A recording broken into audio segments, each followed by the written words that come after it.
மேல செம்ம கோவத்துல இருக்கேன். ஏன் சிவா, நீ இவ்ளோ கோவப்படுற அளவுக்கு நான் என்ன தப்பு பண்ணேன்? என்ன தப்பு பண்ணேனா? அந்த பிரசன்டேஷன் ஃபைல்ஸ் எவ்வளவு இம்பார்ட்டன்ட்னு உனக்கே நல்லா தெரியும். நீ என்னடானா ஏதோ ஒரு எம்டி ஃபைலை கொண்டு வந்து என்னோட டேபிள்ல வச்சுட்ட. அது உங்ககிட்ட கன்வே பண்ணலான்னு பார்த்தா பக்கத்துல இருக்கிற போர்ட் ஆஃப் டைரக்டர் கூட பிஸி ஏதோ பேசிட்டு இருக்க. என்ன பண்றதுன்னே தெரியாம அவ்வளவு டென்ஷனா நான் இருந்தப்ப டீயை கொண்டு வந்து கொடுக்குற சாக்குல நம்ம மேடம் தான் வந்து என்னோட டேபிள்ல கரெக்டா அந்த பிரசன்டேஷன் ஃபைலை வச்சுட்டு போனாங்க.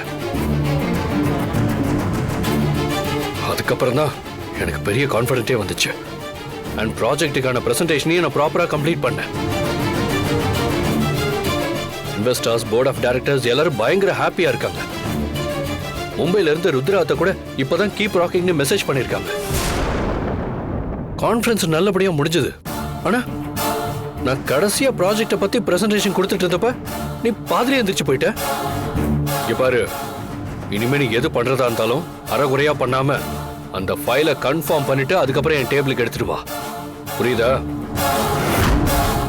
பார்த்து ஒழுங்கா நடந்துக்க.